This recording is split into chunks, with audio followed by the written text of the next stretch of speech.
মদিনার অলিতে গলিতে চলছে আনন্দ উৎসব।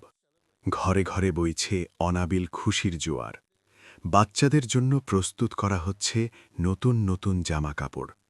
চারিদিকে এত আনন্দ, এত হৈহুল্লোড়ের একটাই কারণ, দুদিন বাদে পালিত হতে যাচ্ছে মুসলিমদের সবচেয়ে বড় ধর্মীয় অনুষ্ঠান ঈদ।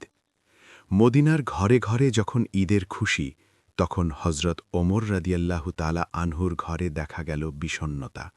তার ঘরে না ছিল বাড়তি কোনো উৎসব আয়োজন, না ছিল নতুন জামা তৈরির হিড়িক। অথচ ওমর রাদিয়াল্লাহু তাআলা আনহু তখন মুসলিম জাহানের খলিফা, অর্ধ দুনিয়ার শাসক তিনি। তা সত্ত্বেও নিজের কিংবা পরিবারের জন্য একটি নতুন জামা তৈরির আর্থিক সঙ্গতি তার ছিল না।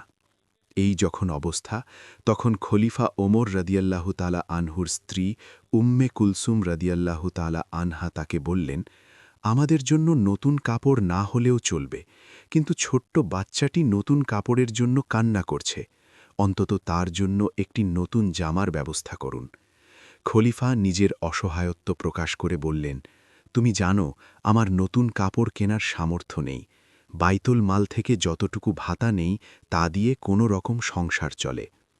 উম্মে কুলসুম রাদিয়াল্লাহু তাআলা আনহা তখন খলিফাকে পরের মাসের বেতন থেকে কিছু টাকা অগ্রিম নিয়ে বাচ্চাটিকে নতুন জামা কিনে দেওয়ার অনুরোধ করলেন। স্ত্রীর অনুরোধে খলিফা ওমর রাদিয়াল্লাহু তাআলা আনহু চিঠি লিখলেন রাসূল সাল্লাল্লাহু আলাইহি ওয়াসাল্লামের আরেক প্রিয় সাহাবী আবু উবাইদা রাদিয়াল্লাহু তাআলা আনহুর কাছে। আবু উবাইদা তখন রাষ্ট্রীয় কোষাগার বাইতুল মালের দেখাশোনা করতেন। চিঠিতে খলিফা ১ মাসের অগ্রিম ভাতা চেয়ে অনুরোধ করলেন আবু উবাইদা রাদিয়াল্লাহু তাআলা আনহুকে। সারা মুসলিম জাহানের খলিফা যিনি, অর্ধ পৃথিবীর শাসক যিনি, সেই ওমরের এমন চিঠি পেয়ে আবু উবাইদা চোখের পানি ধরে রাখতে পারলেন না। তিনি কান্নায় ভেঙে পড়লেন। তবে তিনি নিজের এই আবেগকে নিয়ন্ত্রণ করলেন। চিঠি বাহকের হাতে অগ্রিম বেতন না দিয়ে তিনি বরং আরেকটি চিঠি ধরিয়ে দিলেন। সেই চিঠি যখন হাতে পৌঁছল, খলিফা ওমর রাদিয়াল্লাহু তাআলা আনহু তা পড়তে শুরু করলেন। আমিরুল মোমিনিন, অগ্রিম বেতন বরাদ্দের জন্য ২টি বিষয়ে আপনাকে ফয়সালা দিতে হবে। প্রথমত, আগামী মাস পর্যন্ত আপনি বেঁচে থাকবেন কিনা। দ্বিতীয়ত, বেঁচে থাকলেও আপনি খলিফার দায়িত্বে বহাল থাকবেন কিনা। হজরত আবু উবাইদা রাদিয়াল্লাহু তাআলা আনহুর এই চিঠি পাঠ করে হজরত ওমর রাদিয়াল্লাহু তাআলা আনহু অঝরে কাঁদতে শুরু করলেন। তিনি উপলব্ধি করলেন তিনি একা নন, বরং এই উম্মাহকে ন্যায়ের শাসন উপহার দেওয়ার জন্য আবু উবাইদার মতো বহু বিশ্বস্ত সাহাবী আজও বেঁচে আছেন। ইনি সেই আবু উবাইদা যার সম্পর্কে স্বয়ং আল্লাহর নবী বলেছিলেন, প্রত্যেক জাতির একজন বিশ্বস্ত অভিভাবক আছেন। আমার উম্মতের বিশ্বস্ত অভিভাবক হচ্ছে আবু উবাইদা ইবনুল জাররাহ। চিঠি পড়ে খলিফা ওমর রাদিয়াল্লাহু তাআলা আনহু ২ হাত তুলে আবু উবাইদার জন্য দোয়া করে বললেন, ইয়া আল্লাহ, আবু উবাইদার ওপর রহম করুন, তার হায়াত দীর্ঘায়িত করুন। অতঃপর তিনি নিজের সন্তানের কাছে গিয়ে বললেন, আমি মুসলিমদের খলিফা একথা সত্য, কিন্তু আমি তো রাষ্ট্রীয় সম্পদের মালিক নই, সকল সম্পদের মালিক সাধারণ মানুষ। শিশুটি পিতার আর্থিক অসচ্ছলতাকে মেনে নিল আর নতুন জামা পাওয়ার ইচ্ছা পরিহার করল। খলিফা হিসেবে দায়িত্ব নেয়ার পর থেকেই হজরত ওমরের সংসারে নেমে এসেছিল অভাব অনটন। পরিবার পরিজন নিয়ে খেয়ে পড়ে বেঁচে থাকার জন্য নিতান্ত যতটুকু প্রয়োজন ছিল, রাষ্ট্রীয় কোষাগার থেকে ঠিক ততটুকুই ভাতা গ্রহণ করতেন তিনি। সামান্য আরাম আয়েশ কিংবা সন্তানদের শখ আহ্লাদ পূরণ করার জন্য বাড়তি কোনো সুযোগ সুবিধা তিনি গ্রহণ করতেন না।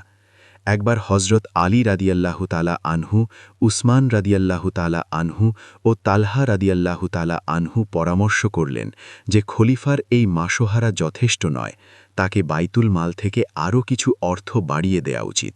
কিন্তু এই প্রস্তাব খলিফা ওমরের কাছে কে পেশ করবে? তাদের ৩ জনের একজনেরও সাহস হল না। অবশেষে ওমর রাদিয়াল্লাহু তাআলা আনহুর কন্যা ও রাসূল সাল্লাল্লাহু আলাইহি ওয়াসাল্লামের স্ত্রী হাফসা রাদিয়াল্লাহু তাআলা আনহার কাছে গিয়ে তাকে এই প্রস্তাব উত্থাপনের অনুরোধ করেন। হাফসা রাদিয়াল্লাহু তাআলা আনহা পিতার নিকট এই প্রস্তাব তুলতেই তিনি ক্ষিপ্ত হয়ে উঠলেন। জানতে চাইলেন কারা এই প্রস্তাব দিয়েছে। আম্মা হাফসা রাদিয়াল্লাহু তাআলা আনহা কোনো উত্তর দিলেন না। খলিফা বললেন, যদি তাদের নাম জানতে পারতাম তাহলে পিটিয়ে লাল করে দিতাম।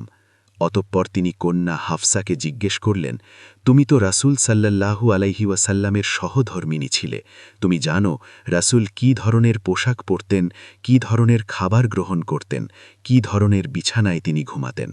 বলো তো, আমার পোশাক, আমার খাবার, আমার শয্যা কি তার চাইতে নিকৃষ্ট? হাফসা রাদিয়াল্লাহু তাআলা আনহা বললেন, না, নিকৃষ্ট নয়। খলিফা বললেন, তবে যারা এই প্রস্তাব পাঠিয়েছে তাদেরকে বলো, আমাদের নবী জীবনে যে আদর্শ স্থাপন করে গেছেন তা থেকে এক চুল পরিমাণও আমি বিচ্যুত হব না। এই ছিল একজন সত্যিকার মুসলিম শাসকের আদর্শ। ইসলামের গৌরবময় ইতিহাস নিয়ে নির্মিত ভিডিও চিত্র আমরা ধারাবাহিকভাবে তুলে ধরছি আমাদের চ্যানেলে। আপনি যদি নতুন হয়ে থাকেন তাহলে চ্যানেলটিতে সাবস্ক্রাইব করার অনুরোধ রইল। আর আজকের ভিডিওটি কেমন ছিল কমেন্ট করে জানাতে ভুলবেন না। যদি ভালো লেগে থাকে তাহলে অবশ্যই লাইক ও শেয়ার করে ছড়িয়ে দেওয়ার অনুরোধ রইল। আল্লাহ হাফেজ।